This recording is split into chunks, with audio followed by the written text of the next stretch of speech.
आताच्या भाषेमध्ये कुशीनगर आणि पूर्वीच्या कालावधीमध्ये याला कुशावती म्हणत असत.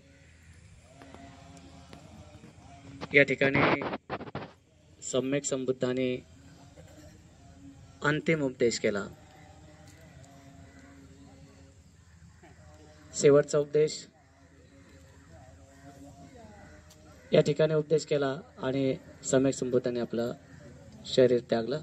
तिकडे तर भगवान बुद्धाने महापरिनिर्वाणाची घोषणा केली आणि सांगितलं की कुशीनगरला 2 शाल वृक्षाच्या मध्यभागी वैशाखी पौर्णिमेच्या दिवशी आनंदाने अविसंस्कार त्यागेल, महापरिनिर्वाणाला प्राप्त होईल. तर त्यावेळेस आनंद खूप भावुक झाला होता. आनंद श्रोतापन्नच होता. या ठिकाणी जाऊन रडायचा, त्या ठिकाणी जाऊन रडायचा, त्या ठिकाणी जाऊन रडायचा. खूप रडत होता. भगवान म्हणतात आनंदाला बोलवा, आनंदाला समजावा.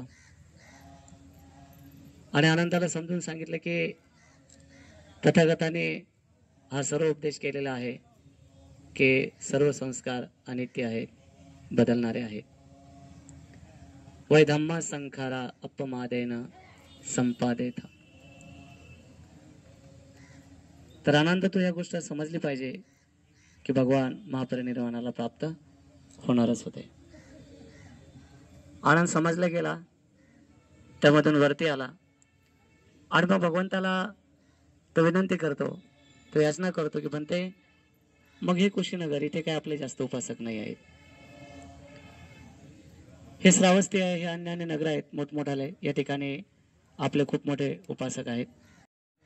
राज्याचे लोक या ठिकाणी येऊन भगवान बुद्धाच्या शरीराला, त्यांच्या पार्थिवाला अभिवादन करत होते, वंदन करत होते. करोडोच्या संख्येने देवता पुष्पांचा वर्षाव करत होते. अतिशय वेगळ्या अशा प्रकारचं ते एक वातावरण होतं. आणि ते सर्व कंप्लीट झाल्यानंतर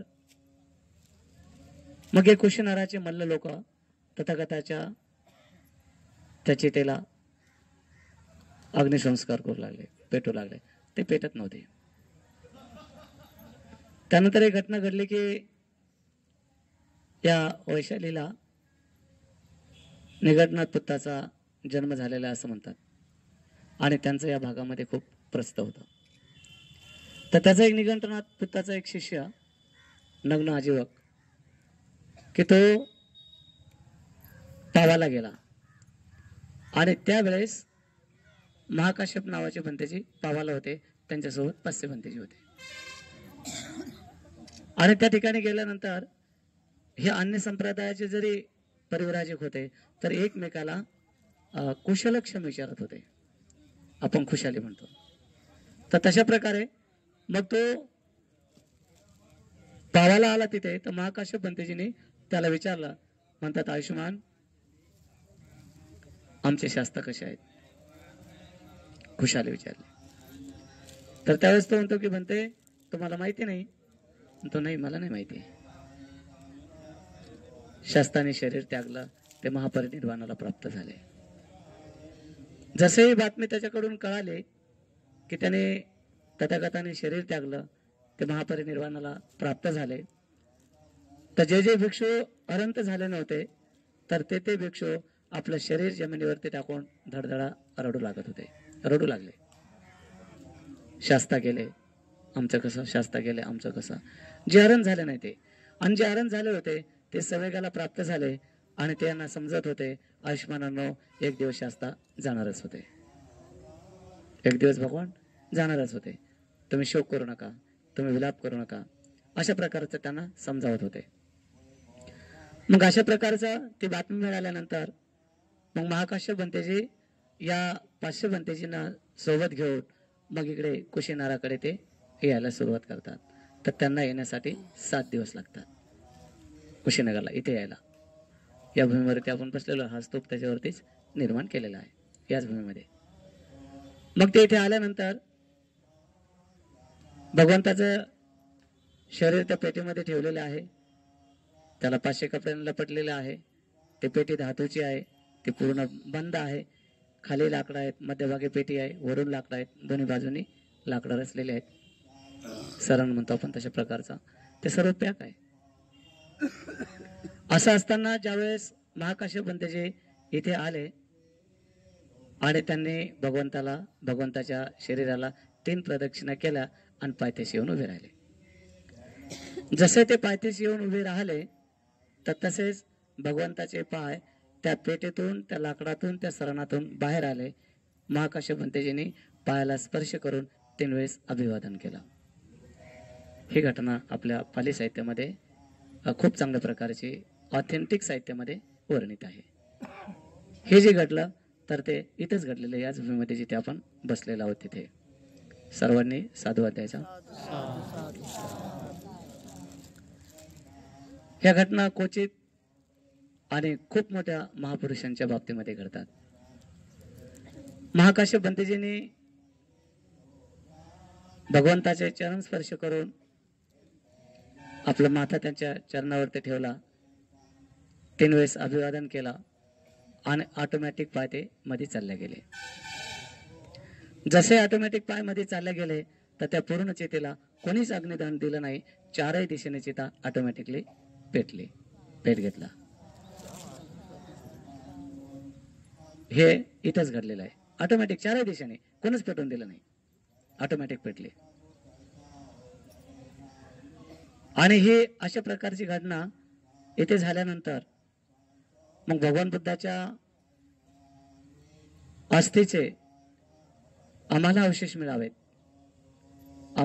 मिळावेत तर त्या काळातले अन्य मग कपिल वस्तूचे आले, रामग्रामचे आले, कोलिये आले, अन्य असे लोक अन्य प्रांताचे आले आणि ते म्हणाले आम्हाला त्या अस्थी द्या, आम्हाला आमच्या राज्यामध्ये त्याच्यावरती चैत्याची निर्मिती करायची.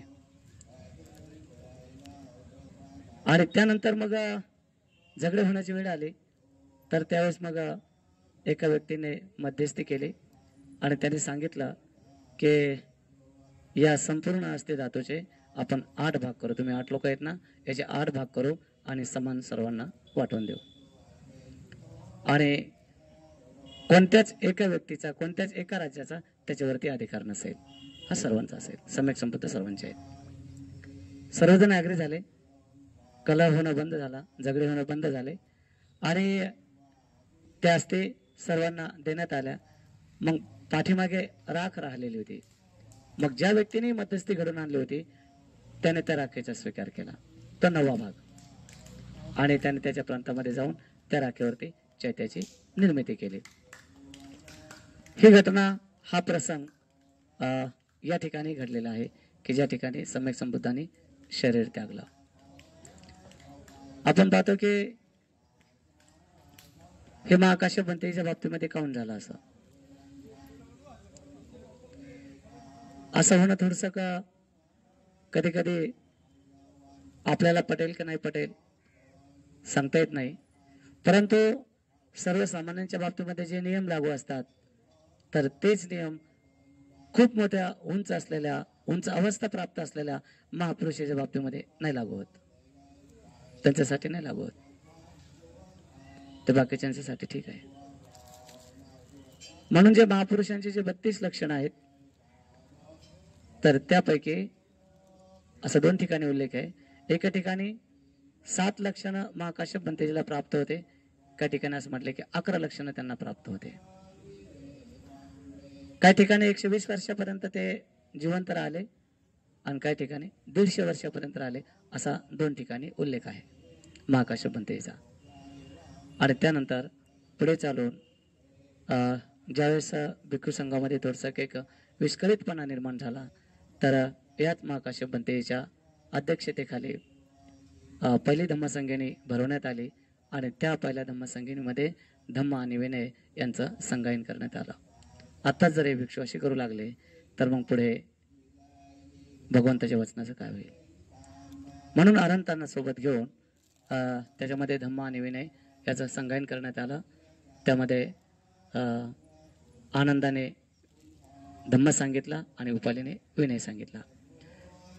तर ह्या काही गोष्टी आपल्याला आपल्या या महापुरुषांच्या बाबतीमध्ये पाहायला घडतात. की ज्या या ठिकाणी घडलेल्या आहेत. आणि म्हणून ही जी जागा आहे, हे जे स्थळ आहे, ते अतिशय पवित्र अशा प्रकारचं आहे. कारण की मागे मी तुम्हाला सांगितलं की जसं सुजाताने खीर दिली आणि बोधिसत्वाला बुद्धत्वाची प्राप्ती झाली, त्याने खूप पुण्यकर्म कमावलं. तर तशाच प्रकारे चुंदाने भगवंताला भोजन दिलं आणि ते महापरिनिर्वाणाला प्राप्त झाले, तर त्याने महान पुण्यकर्म कमावलं असं स्वतः सम्यक संबुद्ध म्हणतात. आणि ते शरीर सम्यक संबुद्धाने या ठिकाणी त्यागलेलं आहे की जे आपण या ठिकाणी बसलेलो आहोत. आणि म्हणून आपला एक उद्देश आहे की पुण्यकर्म कमावण्याचे जे काही अन्य मार्ग आहेत, तर त्या मार्गामध्ये हा एक मार्ग आहे की आपल्या पापकर्माला शिथिल करण्यासाठी, पापकर्माची ताकद कमी करण्यासाठी.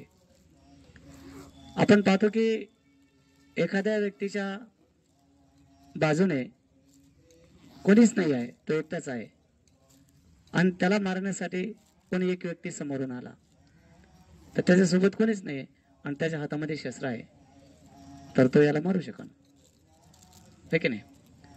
पण त्याच वेळेला त्या व्यक्तीच्या बाजूला त्याचे घनिष्ठ 10 मित्र उभे आहेत आणि त्यांच्या हातामध्ये शस्त्र आहे आणि येणारा व्यक्ती एकच आहे, तर तो त्याच्यावरती हल्ला करेल का? येईल का? तो नाही येणार. का? तर या त्याच्या 10 मित्रामुळे त्याची ताकद वाढली, त्याचं सामर्थ्य वाढलं, आणि त्याचा जो काही शत्रू त्याच्यावरती हल्ला करणार होता, तर तो पाहतो की याच्यामध्ये खूप सामर्थ्य आहे, तो तिकडेच पडून जाईल स्वतःचा जीव वाचवण्यासाठी, तो येणार पण नाही, अन्यथा तो याची हत्या करणार होता. उदाहरण आहे समजण्यासाठी. तशाच प्रकारे आध्यात्मिक बाबतीमध्ये असंच होतं की ज्या वेळेस आपण आपलं पुण्यकर्म खूप मोठं वाढवून घेतो, तर आपण आपल्याकडून केले गेलेले जे पापकर्म आहे, तर ते पापकर्म त्या पुण्यकर्माच्या खाली दबल्या जातं. आणि ज्यावेळेस ते पापकर्म त्या पुण्यकर्माच्या खाली दबल्या जातं, तर मग वरती पुण्यकर्म आहे, ते बलवान आहे, ते शक्तिशाली आहे, तर तेच परिणाम देईन, तेच विपाक देईन. याची ताकद दुर्बल आहे, याची ताकद कमी आहे, मग ते विपाक देईल, ते फळ देईल, तर अजून याची सद्गती होईल.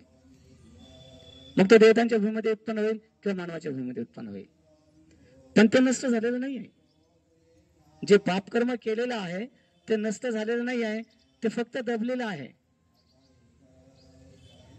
त्याची ताकद कमी झालेली आहे, ते दबलेलं आहे. कशा खाली? आपल्या खूप मोठ्या पुण्यकर्माच्या खाली ते दबलेलं आहे. आणि परिणाम काय देत आहे? विपाक काय देत आहे? ते पुण्यकर्म देत आहे. मग अशा वेळेस परत ही एक घटना होऊ शकते की तो एक ते देवताच्या भूमीमध्ये उत्पन्न होईल, मानवाच्या भूमीमध्ये उत्पन्न होईल, अजून इथे पुण्यकर्म करेल, तिथे पुण्यकर्म करेल, परत या दोन भूमीमध्ये उत्पन्न होत जाईल, आपलं पुण्यकर्म वाढत जाईल आणि ते पापकर्म दबलेले आहेत. आणि एक कालावधी अशा प्रकारचा येऊ शकतो की तो अशा कालावधीमध्ये उत्पन्न होईल की ज्या ठिकाणी अनंतासारखे त्याला कल्याण मित्र लाभ होईल, अनंतासारखे कल्याण मित्राचा त्याला लाभ होईल. आणि जर अनंतासारखे कल्याण मित्र, सम्यक संबुद्धासारखे कल्याण मित्र जर त्याला भेटतात, आता तो दुर्गतीत त्याने केलेल्या पापकर्मामुळे दुर्गतीला गेलेला आहे का? तो नाही गेलेला. त्याने त्याच्या पुण्यकर्मामुळे तो सद्गतीमध्येच आहे, परंतु दुर्गतीचे मार्ग त्याचे नष्ट झालेले नाही आहेत. जर त्याने नवीन पुण्यकर्म अजून बनवलेच नाही, तर त्या पुण्यकर्माचा विपाक तो अनुभव करून घेईल, ते पुण्यकर्म तो वापरून घेईल. नवीन बनवलेच नाही, तर ते सर्वचे सर्व ज्यावेळेस वापरले जातील ना, तर त्या पापकर्मावरचं जे ओझं होतं, जे सामर्थ्य होतं, ते हटलं, ते कमी झालं, आणि मग ते विपाक देईन, ते फळ देईन. तर पापकर्माचं जे फळ आहे तर ते नरक असते, नरकगती असते. मग तो तिथे उत्पन्न होईल, पण तो तिथे उत्पन्न झालेला नाही आहे. तो या जन्मात त्या जन्मात पुण्यकर्म करत आहे, वाढवत आहे, त्याची वृद्धी करत आहे, ते वाढतच आहे.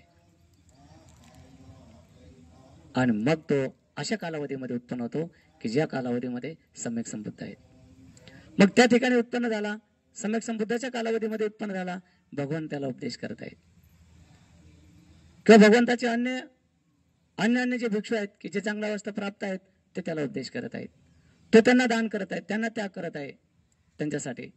मग ते कुठल्या प्रकारचं असेल, ते भोजनाचं असेल, ते चिवराचं असेल, ते औषधीचं असेल, ते परिष्काराचं असेल, जे असेल ते तो त्यांना तो दान करत आहे, पुण्यकर्म संपादन करत आहे.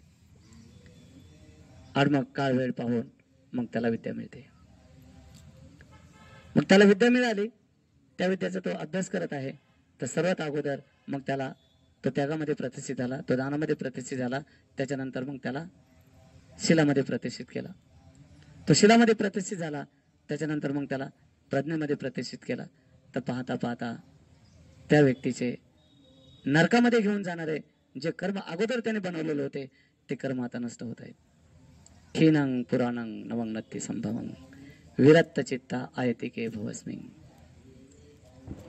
ते खेन बीजा अविरोळ चंदा निब्बंते धीरा यथायंग पदिभो. बुद्धाचं वचन आहे की मग अशी एक अवस्था लाभ होते की जे जे जुने कर्म बनलेले आहेत तर ते क्षीण झाले, ते दुर्बल झाले, ते नष्ट झाले. खीनंग पुराणंग. आणि आता तो नवीन बनवू शकत नाही, नवीन पापकर्म बनवू शकत नाही. तो विरक्त चित्ता आहे ते के भविष्मी. भविष्यामध्ये त्याचे चित्त काय होऊ लागलंय? विरक्त होऊ लागलं. सर्व प्रकारच्या दुष्कर्मापासून, सर्व प्रकारच्या पापकर्मापासून ते विरक्त होत आहे.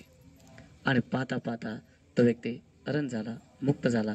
सर्वचे सर्व दुर्गतीचे मार्ग नष्ट झाले. आता तो परत उत्पन्न पण होणार नाही. आणि ही गोष्ट आपण पाहतो, अंगुलीमालची पाहतो, ही गोष्ट आपण आम्रपालीची पाहतो, ही गोष्ट आपण पाली साहित्यामध्ये अनेकांची पाहतो. एवढंच नाही तर शेवटी थोडं का व्हायना नाही देवदत्ताच्या बाबतीमध्ये पाहतो. देवदत्ताने गंभीर पापकर्म केला आणि ज्यावेळेस तो जमिनीमध्ये चालला तर शेवटच्या क्षणी तो म्हणतो की ते बुद्ध खूप मायाळू आहेत, दयाळू आहेत. जसे की राहुलला ते जीव लावतील तशाच प्रकारचा ते अंगुलीमालाला जीव लावतील, तशाच प्रकारचा त्या नंदोपनंद भुजंगाला जीव लावतील, तशाच प्रकारचा ते नालागिरी हत्तीला जीव लावतील, तशाच प्रकारचं ते मला पण जीव लावतील. मी त्या बुद्धाला शरण जातो. शेवटच्या क्षणी तो म्हणतो की मी बुद्धाला शरण जातो आणि गेला खाली हवेशी महानरकामध्ये, जमिनीमध्ये, श्रावस्तीला गेला. तिथे तर सम्यक संबुद्ध म्हणतात की त्याने एवढं पापकर्म कमावलं होतं, एवढं पापकर्म कमावलं होतं की तो एक कल्पभर हवेची महानरकामध्ये राहील. आयुष्मानांनो, तेवढं पापकर्माचा विपाक भोगल्यानंतर जो अंतिम क्षणी तो बुद्धाला शरण गेला त्याचा विपाक, त्याचा फळ तर तो ज्यावेळेस मानवाच्या भूमीमध्ये उत्पन्न होईल तर तो प्रत्येक बुद्ध होईल. त्याच पुण्यकर्माच्या बलाने कल्याण मित्र सम्यक संबुद्ध आहेत. कोणाची हानी होत देत नाही, कोणाचं अहित होत देत नाही. जाणून बुजून जर कोणी तशा प्रकारचं करू लागला तर त्याला ते काय करणार आहेत, नाही का? एखादा साप दिसतोय तिथून बाजूला पळून गेलं पाहिजे. जायचं आणि त्या सापाला पकडायचं आणि त्याच्या तोंडात हात टाकायचा. त्याला आजूबाजूचे लोक काय करतील जर चावेल तो तर, नाही का? म्हणून त्याच्यापासून वाचलं पाहिजे. तर अकुशल कर्मापासून, पाप कर्मापासून पहिल्यांदा ते वाचलं पाहिजे. आणि कळत नकळतपणे आमच्याकडून झालेले आहेत, गंभीर झालेले आहेत. तर मग नवीन होऊ द्यायचं नाही आणि मग जे जुने झालेले आहेत ते नष्ट करण्यासाठी प्रयत्नशील राहायचं. तर ते नसतं त्यावेळेस होते की ज्यावेळेस आपल्या पुण्यकर्माचा डोंगर वाढत जाईल, विपुल प्रमाणामध्ये पुण्यकर्म वाढत जाईल तरच ते नष्ट होतील. विपश्यना विद्येचा अभ्यास करणारे खूप लोक आहेत. विपश्यना विद्या कोणाला पण मिळत नाही, ते पण विशेष आहे. पण कोणाला पण त्याचा लाभ पण होत नाही. सर्वांनाच त्याचा लाभ होतो असं अजिबात नाही आहे. त्याचं कारण असं आहे की सम्यक संबुद्ध म्हणतात की माझा जो सद्धर्म आहे तो सद्धर्म अतिविषारी नागासारखा आहे. उपमा दिली बुद्धाने, अतिविषारी नागासारखा आहे. तायुष्मानांनो, नागाची सेफ जर पकडले तर काय परिणाम येतील? तर नाग उलटून काय करेल? चावेल. चावल्यानंतर काय परिणाम येतील? एक तर त्याला मरावं लागेल किंवा मरणासारख्या वेदना अनुभव करावे लागतील. आयुष्मानांनो, त्या सापाला त्या व्यक्तीनं मध्यभागी पकडलं, त्याच्या शरीराच्या मध्यभागी पकडलं तर काय परिणाम येतील? तर साप मागे वळून चावेल, दंश करेल. आणि चावल्यानंतर काय परिणाम येतील? एक तर त्याला मरावं लागेल किंवा मरणाच्या अत्याधिक कटू अप्रिय अशा प्रकारच्या वेदना सहन कराव्या लागतील. आणि त्यानंतर सम्यक संबुद्ध म्हणतात, आयुष्मानांनो, त्या सापाचं त्या व्यक्तीनं जर तोंड पकडलं असं, साप चावू शकेल का? नाही चावू शकणार. मग त्यानं लपटू दे किती वेळ, गंभीर परिणाम येतील काही? नाही येणार. तर भगवान म्हणतात, जे काही सापाचं तोंड पकडणं आहे तर तशा प्रकारची माझी ही विद्या आहे तर ती आत्मसात करणं आहे. आणि कशी आत्मसात करणं आहे? तर त्यासाठी अगोदर सदाचारामध्ये प्रतिष्ठित होणं आहे. आपल्या मनाची अवस्था थोडीशी सुद्धा कलुषित न होते नाही. जे कोणी अभ्यास करत नाहीत तर त्यांच्या बाबतीमध्ये गोष्ट अलग आहे. जे लोक त्यासाठी प्रयत्नशील आहेत तर त्यांना खूप सकारात्मक घ्यायला लागतं, खूप पॉझिटिव्ह घ्यायला लागतं. आपल्या मनाची अवस्था खराब होऊ द्यायला लागत. आणि जर तशा प्रकारचं होते, जर तेच सदाचारात प्रतिष्ठित नाहीत, ते सद्गुणामध्ये प्रतिष्ठित नाहीत, ते दानामध्ये प्रतिष्ठित नाहीत, तर मग अशा प्रकारचे साईड इफेक्ट येऊ लागतात. चित्त विक्षिप्त होऊ शकते, मृत्यू येऊ शकतो. असे कितीतरी लोकांच्या बाबतीमध्ये झालेलं आहे. म्हणून जर समजा या ठिकाणी जर आम्ही प्रतिष्ठित आहोत तर नक्कीच तो लाभ आहे. विद्या कोणाला पण मिळत नाही आणि कोणाला पण त्याचा लाभ पण होत नाही. तुम्हाला माहिती असेल की असे अनेक भिक्षू, असे अनेक उपासक, असे अनेक उपासिका की भगवंताच्या पहिल्या उपदेशाने ते श्रोतापन्न अवस्थेला प्राप्त झाले, काय सगदागामी अवस्थेला प्राप्त झाले, काय अनेकामी अवस्थेला प्राप्त झाले, तर अनागामीपर्यंत कोणती ग्रस्त व्यक्ती पोहोचू शकतो. एवढी मोठी अवस्था आहे. आणि जो व्यक्ती अनागामी अवस्थेला पोहोचतो तर तो व्यक्ती अविहा नावाच्या ब्रह्माच्या भूमीमध्ये उत्पन्न होतो की तिथे त्याचा मार्ग वापस येण्याचा नाही आहे. ही विद्या त्याच्या सोबत असते. तिथंच तो विद्येचा अभ्यास करेल आणि तिथूनच मुक्त होईल, तर परत येणार पण नाही. त्याला शुद्ध वास म्हणतात. ब्रह्माची भूमी आहे, उंच ब्रह्माची भूमी आहे. अशी अवस्था गृहस्थ लोकांना या जीवनामध्ये, या शरीरामध्ये प्राप्त होते. अनंताच्या अलीकडची अवस्था आहे, करता येते प्राप्त. आणि ते आपल्या सर्वचे सर्व पुण्यकर्माच्या बलाने. आणि म्हणून हा एक मार्ग आहे की आपलं पुण्यकर्म कमावण्याचा. हा एक मार्ग आहे की आपलं कुशल कर्म वाढवण्याचा. बाकीचे तर आहेच आपल्या जीवनामध्ये, पण हा त्याच्यामध्ये ॲडिशनल आहे, अधिकचा आहे. जसं आपण पाहतो की दोन लोक असतात, दोन विद्यार्थी असतात, दोघांना सारखेच मार्क असतात, जागा एकच असते. जागा एकच आहे, दोन कॅन्डिडेट्स आहेत, पर्सेंटेज सारखेच आहेत, परंतु एकाच्या वडिलाची ओळख पण आहे आणि पैसे पण आहेत. कोणाचा नंबर लागला समजण्यासाठी, फक्त उदाहरण समजण्यासाठी. नंबर तर त्याचा लागेल की ज्याची ओळख पण आहे आणि ज्याच्याकडे पैसे पण आहेत. हे जे काही ओळख पण असणं आहे, हे जे काही पैसे पण असणं आहेत, तर हे ॲडिशनल हे पुण्यकर्म आहे. हे जे आपण या स्थळाला येतो, इथे वंदन करतो, इथे अभिवादन करतो, इथे ध्यान करतो, इथे दान करतो, तर हे ॲडिशनल अधिकचं पुण्यकर्म आहे. आणि बाकी जे आचरणिक आहे मग ते तर प्रत्येकाचं ज्याचे त्याचं आहेच. म्हणून हे ॲडिशनल अधिकचं पुण्यकर्म प्राप्त करण्यासाठी आपण या भूमीमध्ये आलेलो आहोत. इतक्या दुरून अनेक संकटाचा सामना करत, अनेक प्रकारची तकलीफ सहन करत या ठिकाणी आलो. हे उगाचच नाही आलो. तर हे पुण्यकर्म आम्हाला दुर्गतीला जाता जाता वाचू शकते. एवढं मोठं पुण्यकर्म आहे. आणि दुर्गतीचं काय दुःख असते, अरे नाही सांगता येत, एवढं गंभीर आहे.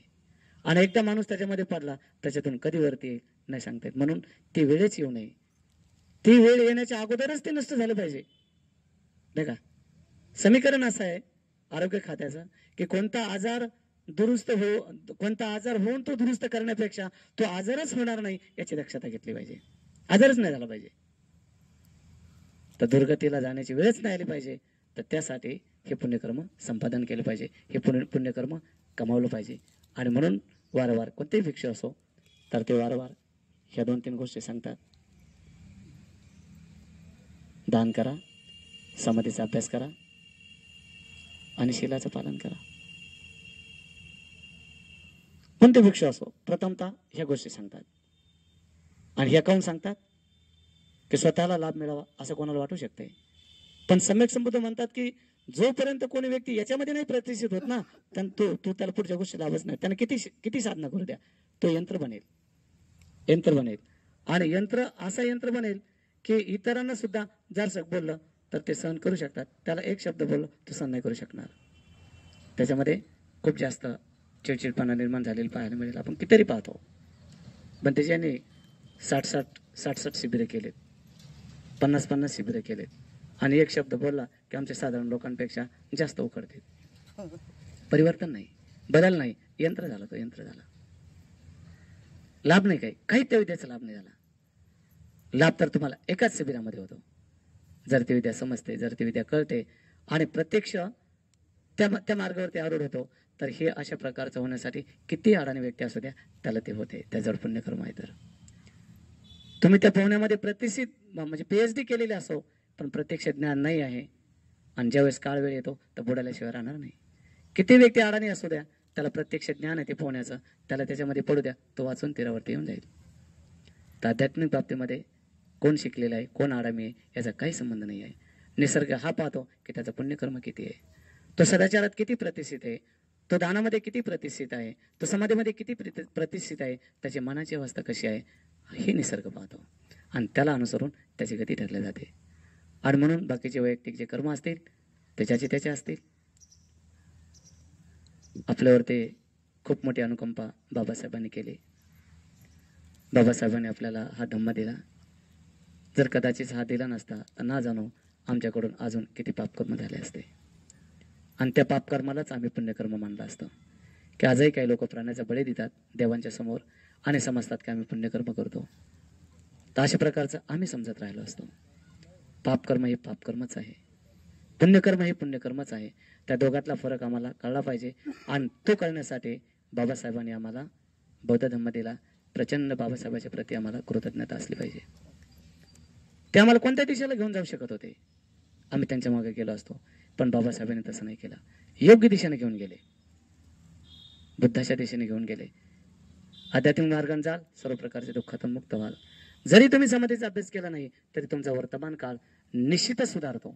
बाबासाहेबाच्या वचनाचा, बाबासाहेबाच्या धम्माचा जर आपण अभ्यास केला, जर आपण आपल्या आचरणामध्ये उतरवला तर वर्तमान काळ निश्चित सुधारतो.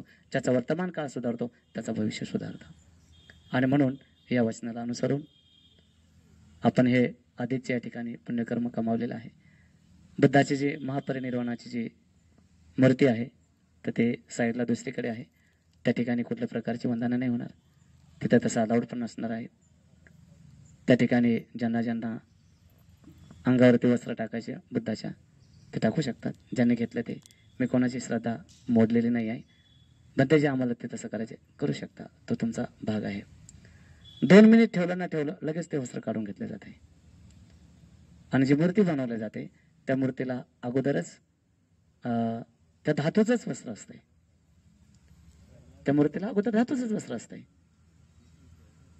पण काही लोकांच्या संकल्पनेला अनुसरून ही गोष्ट निर्माण झाली की नाही आम्हाला बुद्धावरती चढवायचे, ते एका बाजून चढवा दुसऱ्या बाजून काढून घ्या, एका बाजून चढवा दुसऱ्या बाजून काढून घ्या.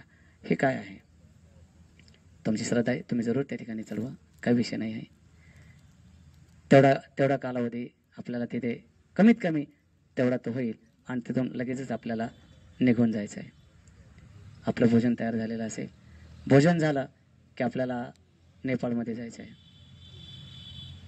एक सूचना शेवटची थोडीशी एक सांगून ठेवतो आणि त्याच्यानंतर धम्मदेशना मी समाप्त करणार आहे. आपण सर्वजण या ठिकाणी आहात. आपल्याला थोडंसं काळा वेळाचं बंधन आहे. आपल्या देशामध्ये थोडंसं इकडे तिकडे झालं तर चालतं, विदेशामध्ये असं चालत नाही. त्याची बॉर्डर आहे, तर वेळेच्या आत ती बॉर्डर आपल्याला क्रॉस करावी लागणार आहे. आणि जर वेळेच्या आत जर ती बॉर्डर क्रॉस केली नाही तर आपल्याला मिलिटरीचे लोक पुढे जाऊ देणार नाही. आणि त्या बाउंड्रीवरती कुठल्याच प्रकारची राहण्याची अजिबात सुविधा नाही आहे. रूममध्ये आपल्याला आपल्या गाडीमध्येच राहावं लागेल. तर गाडीमध्ये राहायचं तर किती असुविधा होऊन जाईल. ना त्याच्यामध्ये फॅन आहेत, ना तिथे कुठे काही वॉशरूमची व्यवस्था आहे, ना तिथे कुठं काही खाण्यापिण्याची व्यवस्था आहे. खूप दैन होऊन जाईल. तर कृपा करून या ठिकाणी वंदन झाल्यानंतर तुम्ही खूप शांततेने धर्मश्रवण केला, पुण्यकर्म कमावलेलं आहे. पुढची गोष्ट करण्यासाठी आपल्याला थोडंसं वेळेचं एक बंधन आहे. तेव्हा आपण कुठल्याही परिस्थितीमध्ये 12:30 पर्यंत इथून निघलो पाहिजे. इथून म्हणजे जेवण करून निघलो पाहिजे. तर तेव्हा या ठिकाणी वेळ होता तर तुम्हा सर्वांना फुलं वाहण्याची संधी दिलेली आहे. आता इथूनच वंदन करायचे स्तूपाला आणि तिकडे त्या मूर्तीकडे जायचे. मूर्तीकडे गेल्यानंतर ज्यांचे या समोर याला गोला करूया.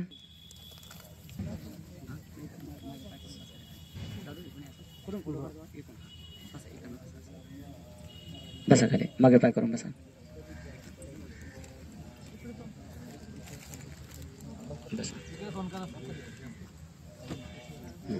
बसा खाली. एकमेकाला हात लावलं म्हणजे त्यांच्या पुण्यकर्मामध्ये तुम्ही सहभागी आहात. आपण अनुमोदन करतो तर ते सुद्धा खूप मोठं कुशल कर्म आहे, पुण्यकर्म आहे. माझ्या पाठोपाठ म्हणा. इमांग चिवरदानांग भिक्खुस्स देमांग भिक्खु संघस्स देमांग अम्माकं दीर्घकालं हिताय सुखाय इदं मे पुण्यं सब्बे सत्तानं समं लभन्तो इदं मे पुण्यं सब्बे देवा अनुमोदन्तो इदं मे पुण्यं निब्बानस्सा पच्चयो होतो द्वितीयंते तृतीयंते साधु साधु साधु दानं ददन्तु सद्दायं शीलं रक्षन्तु सुब्बदा भावना विरितावन्तु गच्छन्तु देवतागता इचितं पचितं तुम्मं क्षिप्पमेव समिज्जतु सब्बे पुरन्तु चित्तसङ्कप्पा चन्दपन्नरसो यथा मणिज्योतिरसो यथा आयु आरोग्य संपत्ति सकल संपत्ति मेवे च ततो निब्बान संपत्ति मिनाते समिज्जतो सब्बीतियो विवज्जन्तो सब रोगो विनश्यतो माते भवन्तु अन्तरायो सुखी दीर्घायिको